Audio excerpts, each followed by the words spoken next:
Hello दोस्तों। स्वागत है आपको दक्षिण कौशल आईएएस के ऑनलाइन प्लेटफॉर्म पर। हम लोग बौद्ध दर्शन कवर कर रहे थे और बौद्ध दर्शन में हमने लास्ट लेक्चर में दो टॉपिक कवर कर लिए थे, जिसमें प्रतीत्य, समुत्पाद और एक और जो हमारा टॉपिक था वो था अष्टांगिक मार्ग। अब उसके आगे का टॉपिक हम आज शुरू करते हैं, जिसमें ये दो टॉपिक हम कर चुके हैं, जिसमें आज हम पढ़ेंगे आगे अनात्मवाद और क्षणिकवाद। तो देखते हैं। लास्ट लेक्चर में हमने बौद्ध के बारे में पढ़ा था, प्रतीत्य समुत्पाद क्या होता है, द्वादश निदान के बारे में पढ़ा था, फिर ये हमने चक्र पढ़ा था और फिर अष्टांगिक मार्ग पर हम आए थे।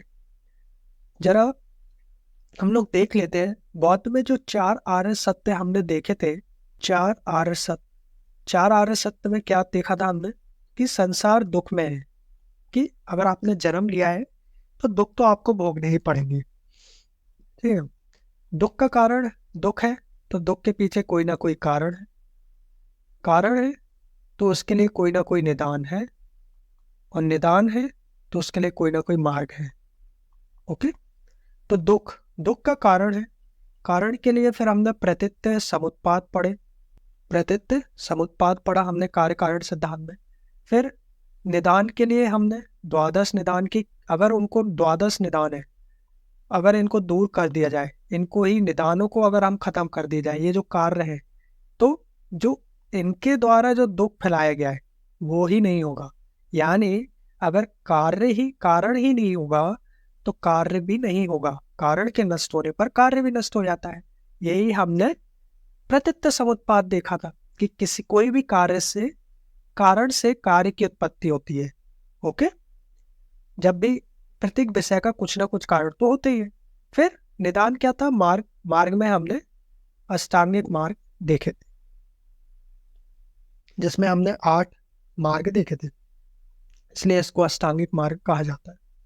ओके। तो ये हमने लास्ट लेक्चर में कवर कर लिए थे।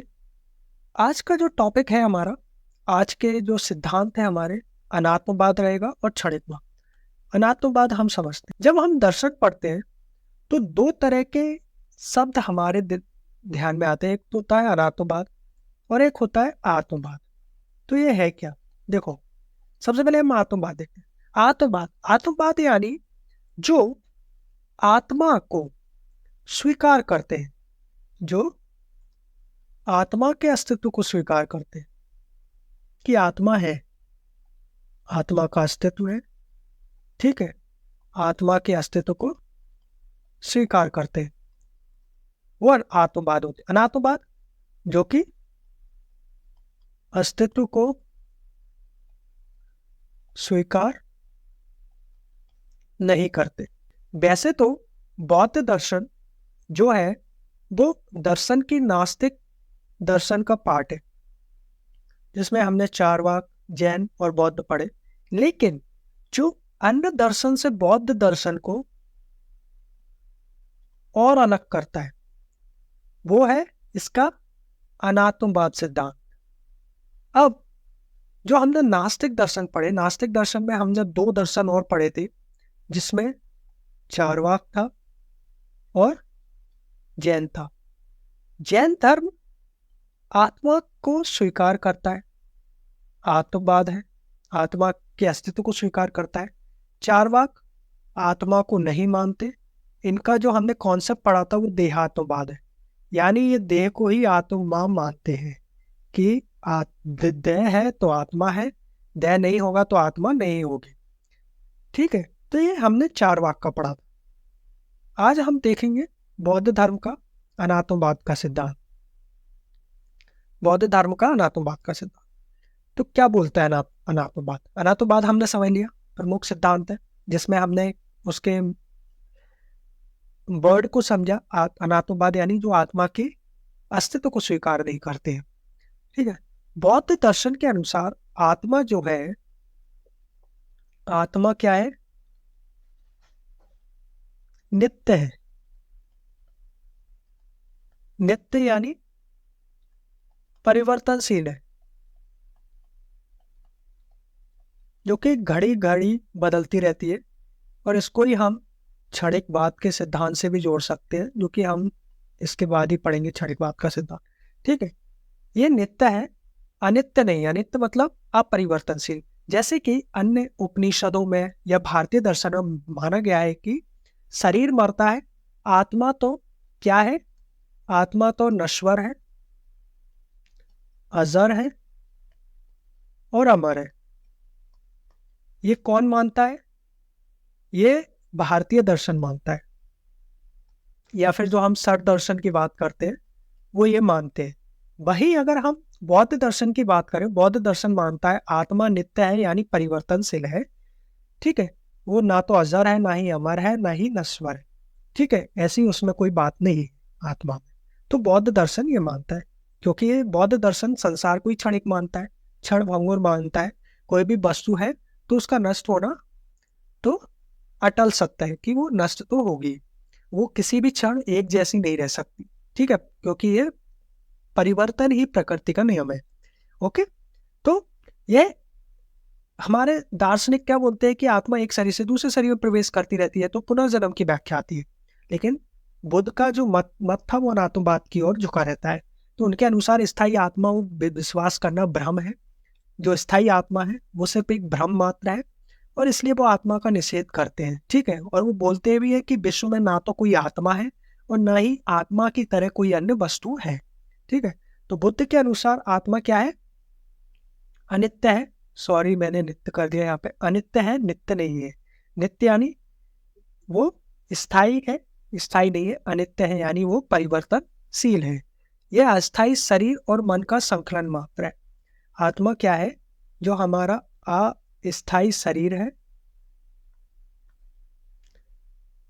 ठीक है, अस्थायी क्या है? शरीर, और जो मन है उसका संकलन मात्र है, ये बोलते हैं। ठीक है, तो उपनिषदों की विपरीत बात करते हैं ये, उपनिषद के विपरीत बात, उपनिषद के विपरीत है ये सिद्धांत इनका। ठीक है, जैसे उपनिषदों में, हमारे उपनिषदों में आत्मा को शाश्वत माना गया है, जबकि बौद्ध इसको नकार देते हैं। और जब ये बात आती है कि अगर आत्मा अनित्य है, वो परिवर्तनशील है, ठीक है, तो और वो अस्थायी भी नहीं है, अगर तो आप फिर जब बात करते हो पुनर्जन्म की, जब आप पुनर्जन्म के कर्म की बात करते हो, क्योंकि पुनर्जन्म मानता है, बौद्ध धर्म पुनर्जन्म को मानते हैं, लेकिन वो आत्मा को नहीं मानते, आत्मा को नहीं मानते। तो ऐसा कैसे हो सकता है? जब आप आत्मा को नहीं मानते तो पुनर्जन्म कैसे हो सकता है? तो बौद्ध इनको बड़े अच्छे से डिफाइन करते हैं। जैसे कि अगर हम एक एग्जाम्पल लें दीपक का, ठीक है, ये दीपक है और ये इसकी लौ है, तो ठीक है, ये लौ है, ठीक है, इसमें ये तेल भरा हुआ है। ओके, तो जो ये दीपक की लौ है, जो ये प्रकाश उत्पन्न कर रही है, तो ये प्रकाश क्या है? प्रकाश क्या है? जो दीपक की लौ है उसका समूह है। ठीक है, अब ये हर पल बुझ रही है, हर पल जल रही है, बुझ रही है, जल रही है, बुझ रही है, जल रही है। तो जैसे ये बुझती है, दूसरी लौ इसे जला देती है, बुझती है, दूसरी लौ इसे जला देती है। उसी प्रकार जब एक शरीर विज्ञान कंप्लीट कर लेता है, विज्ञान या फिर उसमें जब चेतना खत्म होने वाली होती है, शरीर में जब चेतना का अंत होने वाला होता है, तो वो दूसरी चेतना को जन्म दे देता है। और ऐसे ही इन्होंने पुनर्जन्म को परिभाषित किया है। ठीक है, इस तरह से पुनर्जन्म को परिभाषित करते हैं। यानी जब एक विज्ञान का प्रवाह अंतिम विज्ञान पर समाप्त हो जाता है, जब एक विज्ञान का प्रवाह यानी एक लॉ है, उसका प्रवाह अंतिम लॉ तक समाप्त हो जाता है, तो दूसरी लॉ आएगी, वो उसे जला देगी। ठीक है, वो पहली वाली लॉ को जला देगी। तो इस तरह से ये लॉ जलती रहेगी। ठीक है, एक दूसरे को जलाते रहेंगे, चेतना फैलती रहेगी। तो इससे क्या है, नई लॉ का उद्भव हो जाएगा। और इसी प्रकार नई चेतना का उद्भव हो जाएगा या फिर प्रादुर्भाव हो जाता है इससे नई चेतना का। ठीक है, इसी को बुद्ध ने पुनर्जन्म कहा है। और पुनर्जन्म की इसी तरह इन्होंने व्याख्या दी है कि जिस प्रकार हम एक दीपक से दूसरे दीपक को जला सकते हैं, उसी प्रकार जीवन की जब अंतिम व्यवस्था आती है, जब जीवन की अंतिम व्यवस्था आती है तो उसमें प्रथम अवस्था का विकास संभव हो जाता है। जब चेतना का अंत हो जाता है तो प्रथम चेतना को जन्म, वो जो चेतना जन्म अंत होने लगती है तो वो एक नई चेतना को जन्म दे जाती है। ठीक है, तो नित्य आत्मा के बिना बुद्ध पुनर्जन्म की व्याख्या करने में भी सफल हो गए इस तरह से कि आत्मा क्या है, नित्य है। ठीक है, तो आत्मा क्या है बौद्ध के अनुसार, अनित्य है। ये नित्य नहीं है, यानी अस्थायी है, स्थायी नहीं है, परमानेंट नहीं है। ठीक है, तो ये अनात्मवाद हो गया। अब बात आती है कि अनात्मवाद तो आ गया, अब अनात्मवाद को साबित करने के लिए इन्हें कुछ तर्क तो देने पड़ेंगे कि भाई अनात्मवाद आप बात करते हो कि संसार में आत्मा तो है ही नहीं। तो इन्होंने कुछ तर्क दिए। कैसे तर्क दिए? तो जब तर्क देखते हैं हम अनात्मवाद के पक्ष में तर्क, जब हम बात करते हैं प्रत्यय समुत्पाद की, ठीक है, हम बात करते हैं क्षणिकवाद की, हम बात करते हैं अनित्यवाद की।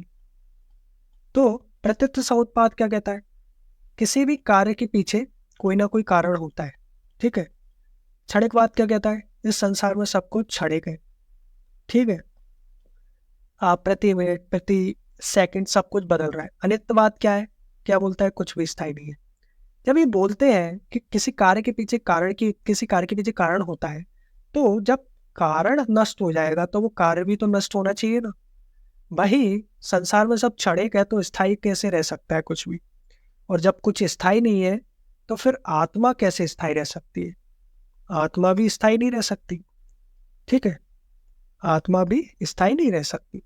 फिर एक ये तर्क दिया, फिर दूसरा तर्क इन्होंने ये दिया कि अगर मैं आत्मा को अगर मैं स्थायी मान लूं, आत्मा को अगर स्थायी मान लिया जाए तो लोगों की इसके प्रति आसक्ति बढ़ेगी, और लोग फिर आसक्ति बढ़ेगी, तृष्णा बढ़ेगी, तो लोग फिर दुख से मुक्त नहीं हो पाएंगे। ठीक है, फिर यदि आत्मा नित्य और अपरिवर्तनशील है तो वह आत्मा अगर कैसी है? आत्मा अगर नित्य है, और नित्य मतलब अपरिवर्तनशील, नित्य और अपरिवर्तनशील है, तो जो अपरिवर्तनशील जो चीज रहेगी वो परिवर्तनशील जो भी कार्य रहेंगे नहीं कर पाएगी, परिवर्तनशील कार्य को नहीं कर सकते। यानी जो चीज अपरिवर्तनशील है, अस्थायी है, ठीक है, यानी स्थायी है, वो अस्थायी कार्यों को कैसे कर सकती है ना? इससे तो कर्म का सिद्धांत ही खंडित हो जाता है। ओके, फिर ये बात करते हैं कि यदि हम प्रत्यक्ष से आत्मा का ज्ञान प्राप्त करना चाहें तो नहीं कर सकते, क्योंकि प्रत्यक्ष सिर्फ जो भी चेतना होती है, जो भी चेतन स्थिति होती है, उन्हीं का ही होता है हमें। तो इस तरह से इन्होंने तर्क दिए अनात्मवाद के बारे में। ठीक है, फिर इन्होंने कहा ठीक है आपने तर्क दे दिया अनात्मवाद के बारे में, तो कोई ना कोई चीज ऐसी होगी, ठीक है, नित्य आप परिवर्तनशील, इसलिए मानव के भीतर नित्य जैसी कोई चीज तो है नहीं है, इन्होंने बोला है। तो इन्होंने बोला है नित्य जैसी तो कोई चीज नहीं है, तो जो मानव शरीर है, फिर मानव शरीर कैसे टिका है? आत्मा नहीं है तो मानव शरीर कैसे टिका? तो ये बोलते हैं मानव शरीर जो है 5 स्कंधों का समूह है, 5 स्कंधों का समूह या फिर एक संघात है। अब ये 5 स्कंध कौन से? पहला बताते हैं ये रूप है। रूप क्या है? जैसे रूप हो गया शरीर का आकार, ठीक है, रूप शरीर का आकार।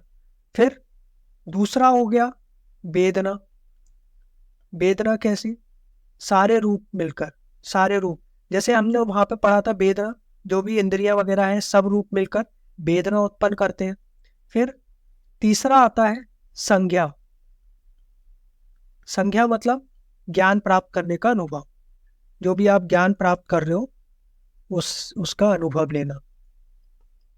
फिर 4th नंबर आता है संस्कार का।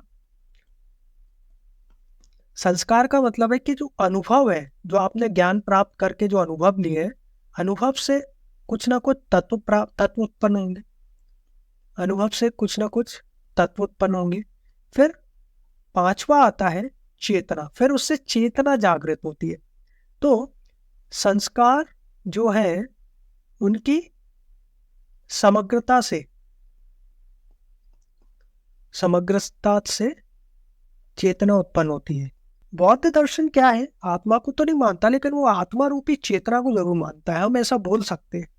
यहाँ पे ये चेतना को सबसे ज्यादा महत्व देते हैं आत्मा के स्थान पर, कि चेतना ही है जो कि मनुष्य को में आत्मा रूपी संचार कर रही है हमारे शरीर में।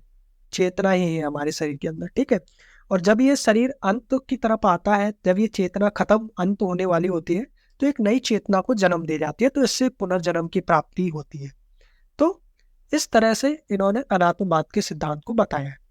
अब इन्होंने बोल तो दिया कि हमारा शरीर कैसे बना है, संघात है 5 स्कंदों का, तो फिर आलोचना भी इन्होंने झेलनी पड़ी। जब अनात्मवाद की बात हुई तो आलोचना भी झेलनी पड़ी। अब आलोचना किस तरह से झेलनी पड़ी कि भाई, जब तुम बोलते हो कि निर्वाण की बात करते हो, ये बौद्ध में क्या बोला गया है, निर्वाण की बात बोली गई है। तो निर्वाण की बात कहाँ पे बोली गई, जब परिवर्तनशील चेतना पर आधारित निर्वाण की स्थिति में, जब परिवर्तनशील है, जब आत्मा परिवर्तनशील है, तो निर्वाण की तो बात ही नहीं होती, क्योंकि निर्वाण चेतना पर आधारित, तो परिवर्तनशील चेतना पर आधारित व्याख्या सुसंगत प्रतीत नहीं होती है निर्वाण की। फिर क्योंकि निर्वाण आपने ले लिया, आत्मा परिवर्तनशील हो गई, फिर से आपको निर्वाण लेना पड़ेगा। और जबकि निर्वाण का मतलब क्या है, अगर आपने एक बार निर्वाण ले लिया तो आप जन्म मृत्यु के चक्र से मुक्त हो जाओगे। जन्म मृत्यु के चक्र से मुक्त, यानी पुनर्जन्म तो होगा नहीं। और यहाँ पे ये बात कर रहे हैं आत्मा क्या है, परिवर्तनशील है।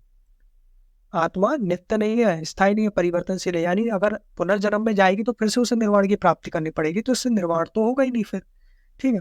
तो इस तरह से आलोचना भी की जाती है। फिर कुछ तर्क भी दिए गए आलोचना के अर्थ में, और वो तर्क उसी प्रकार से है विज्ञान, जैसे हमने जो भी इसके आलोक में जो जवाब भी दिए गए, ठीक है। इन्होंने उत्तर कैसे दिए, जो हमने दीपक और लौ का एग्जाम्पल पढ़ा कि जैसे जैसे वो खत्म होती जाती है तो एक नई चेतना उत्पन्न कर देती है, एक नई लौ को जन्म दे देती है, तो वो प्रकाश कभी खत्म नहीं होता। तो उसी तरह के इन्होंने आंसर दिए उनको। ये हमारा अनात्मवाद का सिद्धांत रहा। इसके बाद जो लास्ट सिद्धांत आता है बौद्ध धर्म का, वो क्षणिकवाद है। क्षणिकवाद अपने नाम से स्पष्ट है। क्षण यानी संसार में हर चीज क्षणिक है, क्षण भंगुर है, यानी नष्ट हो जाती है। हर चीज का नष्ट होगा, कारण अनुसार होती है। कोई भी प्रत्यक्ष समुत्पाद के अनुसार क्या बोलता है कि संसार में प्रत्येक वस्तु कारण के अनुसार होती है, उसके पीछे कोई ना कोई कारण होता है, और कारण के नष्ट होने पर वस्तु का भी नाश हो जाता है। इससे प्रतीत होता है कि प्रत्येक वस्तु कैसी है, नश्वर है, यानी उसका नाश होना है, ठीक है, संसार में प्रत्येक वस्तु। इस प्रकार क्षणिकवाद से हमने अनित्यवाद की भी बात की। नाश हो रहा है तो यानी परिवर्तनशील है, प्रत्येक वस्तु क्या है, अनित्य है, चाहे वह जड़ हो या फिर चेतन हो, ठीक है, परिवर्तनशील है, सारे के सारे परिवर्तनशील है, ठीक है। तो ये क्षणिकवाद बोलता है। तो क्षणिकवाद के अनुसार प्रत्येक वस्तु का अस्तित्व मात्र क्षण भर के लिए, क्षण मात्र के लिए, तथा विश्व के प्रत्येक वस्तु अनित्य ही नहीं बल्कि क्षण भंगुर भी है, ठीक है। क्षण भंगुर है यानी जैसे एक एग्जाम्पल भी देते हैं, जैसे कोई नदी बह रही है, नदी की एक बूंद आपको किसी क्षण आपके सामने आती है और दूसरी क्षण वो उसी नदी में विलीन हो जाती है वो बूंद, ठीक है। तो उसी तरह संसार जगत की जो सभी जो वस्तुएं हैं वो क्षण मात्र के लिए ही अपना अस्तित्व कायम रखती है। तो इससे हमें यह भी सीख मिलती है कि हमें जो वास्तविक जीवन है वहां पर जो भी हम कार्य करते हैं, जो भी हम जितने भी बड़े हो जाए, जो आजकल अहंकार, ठीक है, लालच, मोह, ये सब कुछ क्षण भंगुर है, ये नष्ट हो जाएगा क्षण में। तो इनके लिए क्या आप किसी आप इतनी लालसा कर रहे हो इसके लिए, सांसारिक वस्तु के लिए, क्योंकि ये तो क्षणभंगुर है। तो हमें कहीं ना कहीं इसकी भी सीख मिलती है। ठीक है। अब क्षणिकवाद का ये बहुत अच्छा उदाहरण देते हैं, पाली ग्रंथों में उदाहरण हमें ये मिलता है। जैसे कि एक बीज लेते हो आप, बीज लेते हो, कोई ना कोई पेड़ उगाते हो, मान लो ये बीज है, ये बीज है, ठीक है, बीज से कोई पेड़ उगाया आपने। अब बीज तो क्या है, क्षणिक है, यानी एक ये नष्ट हो जाएगा, लेकिन ये नष्ट हो जाएगा क्योंकि वह नित्य होता है। तो इसका कार्य क्या है, पौधे को उत्पन्न करना। तो धीरे धीरे पौधे को उत्पन्न कर देगा, और पौधा दिन प्रतिदिन परिवर्तनशील होता रहेगा। ठीक है, परिवर्तनशील होता रहेगा और बहुत बड़ा वो पौधा बन जाएगा एक दिन। ठीक है, वो पौधा बड़ा हो जाएगा, और पौधा निरंतर परिवर्तनशील होता रहेगा, बड़ा होता रहेगा, और पौधे का प्रत्येक क्षण में विकास भी होता रहेगा। तो विकास का प्रत्येक क्षण दूसरे क्षण से भिन्न होता है। कभी वो पौधा छोटा था, आज वो वृक्ष बन गया है। तो बीज की तरह ही ये बोलते हैं कि संसार की समस्त वस्तुओं का अस्तित्व क्षण मात्र ही रहता है। जैसे बीज है, बीज का जो अस्तित्व वो क्षण मात्र तक था। बीज जब तक बोरे में था तब तक उसका अस्तित्व था, लेकिन वो अकेला पौधे को नहीं उगा पाता। जब वो मिट्टी में गया बीज, तब जाके वो नष्ट हुआ, और उसने एक विकास को जन्म दिया, उसने परिवर्तन दिया, एक पौधे को जन्म दिया, जो कि बाद में जाके परिवर्तित होते होते वृक्ष बना। ठीक है।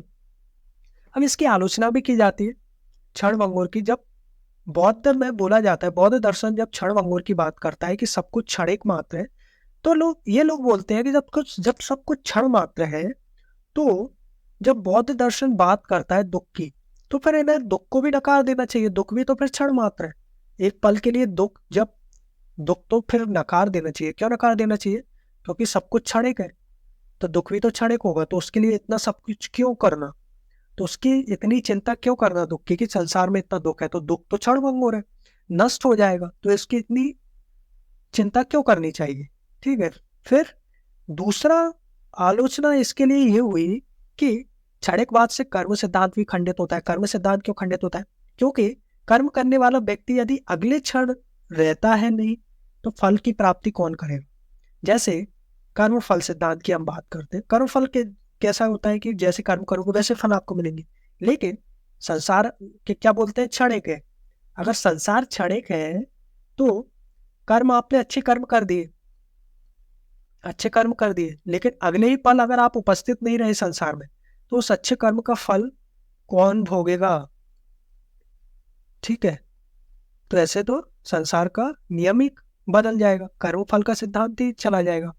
फिर अगर क्षण भंगुर है, तो इससे स्मृति, हमारी जो मेमोरी वगैरह रहेगी, और जो प्रत्यभिज्ञा रहेगी, प्रत्यभिज्ञा बोली है इन्होंने, जैसे रिकॉग्निशन भी बोलते हैं, पहचानने की ताकत, शक्ति। ठीक है, तो वो भी कहीं ना कहीं क्या होगी, उसमें भी कहीं ना कहीं समस्या आएगी। क्यों, क्योंकि संसार अगर क्षण भंगुर है, जैसे आपकी बचपन की कई स्मृतियां रहती है, लेकिन संसार तो क्षण भंगुर है, तो बचपन की जो स्मृतियां रहेंगी वो तो कभी आपको याद ही नहीं रहेंगी। आपने एक पल किसी को देखा, किसी को जाना, या फिर किसी को समझा, ठीक है, तो दूसरे पल आप उसे भूल जाओगे, तो ये तो कहीं ना कहीं समस्या पैदा कर देगा।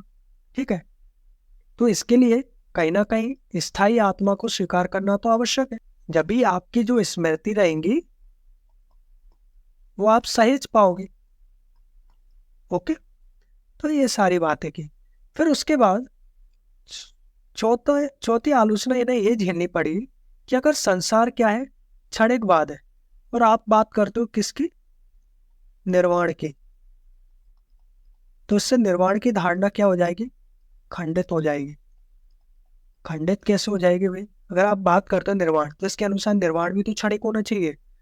क्षणिकवाद है, संसार क्षणिकवाद है, तो आप निर्वाण जो प्राप्त कर रहे हो वो भी क्षणिक है, तो निर्वाण की जो धारणा है वो खंडित हो जाएगी। क्योंकि निर्वाण क्या बोलते हो, आपने एक बार निर्वाण प्राप्त कर लिया तो आप पुनर्जन्म, जीवन मृत्यु के चक्र से मुक्त हो गए, लेकिन वो तो आपने एक पल के लिए किया, अगले क्षण वो निर्वाण आपका शून्य हो जाएगा, आपको फिर से निर्वाण की प्राप्ति करनी पड़ेगी, और जीवन और मृत्यु का चक्र तो फिर कभी खत्म ही नहीं हो पाएगा। तो इस तरह से क्षणिकवाद की आलोचना की गई है। क्षणिकवाद का कई महत्व भी है, ठीक है, क्योंकि पूर्णतः भिन्न रूप, क्योंकि इसकी क्षणिकवाद हमें पहली बार जानने को मिला बौद्ध धर्म के द्वारा, उपनिषदों में इतना कुछ बताया नहीं गया, एक नई धारणा हमें दर्शन से मिली इसके, तो इसकी ये भी महत्ता है, कुछ नया हमें जानने को मिला, तो ये भी महत्वपूर्ण है। और क्षणिकवाद से हमें ये भी मिलती है, जो भी हमारी जो भी क्षणिकवाद से जो भी आज की समस्याएं हैं, आज की समस्या जैसे उपभोक्तावाद बढ़ रहा है, ठीक है, गरीबी अमीरी बढ़ रही है, तो कहीं ना कहीं इसको भी कम किया जा सकता है। जैसे अगर कोई मान ले कि संसार तो क्षणभंगुर हो रहा है, सभी चीज जो हमारे पास है वो कभी ना कभी नष्ट हो जाएंगी, तो क्यों ना हम बात करें बहुजन हिताय, जो कि बौद्ध का कॉन्सेप्ट भी है, सेंट्रल कॉन्सेप्ट भी है कि बहुजन हिताय और बहुजन सुखाय। तो आज के लेक्चर में बस इतना ही। आप उम्मीद करता हूँ कि आपको समझ में आया होगा क्षणिकवाद और जो भी अवधारणाएं हमने पढ़ी, अनात्मवाद, व्यतित्व समुत्पाद, 4 आर्य सत्य, अष्टांगिक मार्ग। और अगर आपको इनसे रिलेटेड कोई भी डाउट हो, आप कमेंट सेक्शन में हमें बता सकते हैं। मिलते हैं नए लेक्चर में एक नए टॉपिक के साथ, तब तक के लिए धन्यवाद।